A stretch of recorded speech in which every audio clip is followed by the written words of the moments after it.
Самано Xs гэж компани үүсгэн байгуулагч Минд Орших гэж хүн байна. За хэд хэдэн санаа хэлэх гэсэн товчгоо яана. За 21-р зуунд улс ер нь бол unicorn-ы тоо буюу ер нь амжилттай гарааны компанийнхаа тоогоор ярьдаг те Stone 4 гэдэг ч юм уу. Сингапур магадгүй 8 ч юм уу. Тэгэхээр бид хэд өнөөдөр бол team компани байхгүй. Энэ юу гэсэн үг вэ гэхээр залуучуудад өнөөдөр мөрөөдөл байхгүй байгаа. Өнөөдөр Google шиг компани гэх бай гэхэд ядаж Airbnb, Uber шиг компани ингээ бүтээн байгуулъя гэдэг мөрөөдөл байхгүй байгаа. Энэ мөрөөдөлд өнөөдөр хамгийн том саа дотгор учруулж байгаа нэгж нь бол өөрөө төр байгаа. Өнгөрсөн одоо энэ 20 гаруй жилийн хугацаанд төр бол маш олон хулгайч тендер иддэг компани энэ юмыг маш одоо цэгцтэйгээр бэлдсэн. Тэгэхээр энэ бол өнөөдөр одоо энд байгаа ингээд тал нь өөрсдийнхөө бүтээгдэхүүнийг захиурын өндөр яаж гаргах вэ? Олон улсад яаж энэ улсын нэрийг авч гарах вэ гэдэг энэ зорилго, энэ залуучуудад мөрөөдөл авчрах энэ зүйлийн төлөө явж байгаа. Тал нь бол стил дарга засаг дагаж баяждаг эсвэл одоо тэгж олсон мөнгөөрөө цэвэр одоо өрсөлдөөнд явж байгаа компани инженеруудыг хулгайлдаг. Тэрэнд нь гай болдог ийм саад болдог ийм тогтолцоо өнөөдөр Монголд үүсэд бол асар удаж байгаа. Энийний тэгээ хамгийн том тоглогч нь өөрөө засаг. Одоо ингээд сайхан таны илтгэлийг сонсоод за ямар ч үсэн нэг эдийн хэмжээний ажил тендер авах нэ гэж баярлж байгаа компаниуд энэ дотор маш их байгаа. Тэгэхээр өнөөдөр улсын хөгжил, улсын рейтингийг Harvard өнөөдөр амжилттай ерөнхийлөгч, ерөнхий сайд төгсөгчийнхаа тоогоор ярьдаг.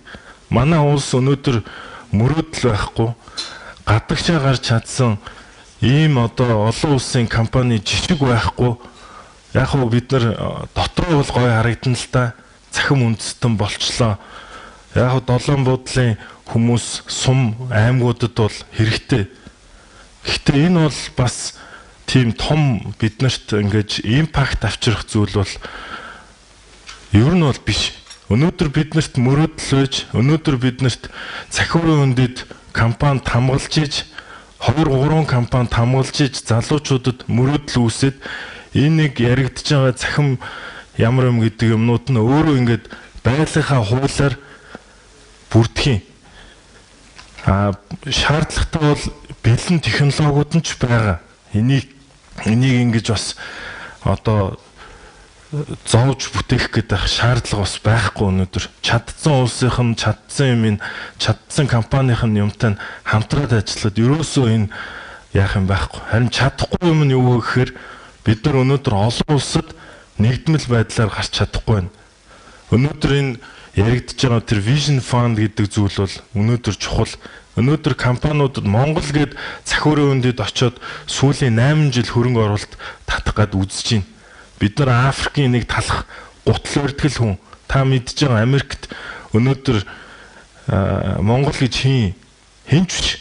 Энд бид нар яг ингээд нэг хүн шиг нэг ингээд нэг сак юм ярьж байна. Гэхдээ бид нар өнөөдөр олон улсад хинч биш. Та өнөөдөр харин өөрийнхөө засаг энэ байга дээр нэг хүн бол тий хүн болъё бид нар. Олон улсад бид нар хүлээн зөвшөөрөгдөе. Ингэж бидний юмнууд системтэйгээр явна. Тэрнээс ч доороос нь эхлүүл өнөөдөр энэ ингээд цахим үндэстэн гэдэг мөрөөдөл яригадаад энэ вижн яг хуу тодорхой төвшөнд мөн бах. Гэхдээ яг юмаа хийж байгаа олон улсад өрсөлдөе гэж байгаа залуучуудад бол энэ сонирхолтой санагдахгүй байна. Бид нар энэ тендерт орохгүй. Тэртээ ингээд урдах юмаа хийгээд яаж өнөөдөр энэ Сингапур, Индонез, Филиппин стартапууд өнөөдөр сайхан ингээ яваад байна. Экосистем нь байгаад байна. Энийний төлөө л явна. Тэгэхээр энийг бас анхаараасай. Өнөөдөр гарааны бизнест үнэхээр хөнгөлөлттэй зээл нь байна уу? Эсвэл грант нь байна уу? Матчинг хөтөлбөр байна уу? бусад улс одоо хөгжилтэй улс оронд хийж байгаа энэ зүйл хэрэгтэй. Биднэрт өнөөдөр тендер хэрэггүй. Энийг одоо тендер дагдаг компаниудыг одоо борлуулах хэрэгтэй. Насаараа тендер хийлээ. Хэвээ хөгжиж байгаа мөнхөр алга.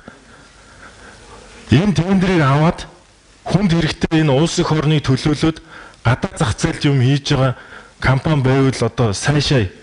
Гэтэл үнэхээр тэгж чадахгүй байна. Энд ингээд нэг яалтчгүй цавчуусаар өөрсдөө авдаг нь их бага болчиход байна.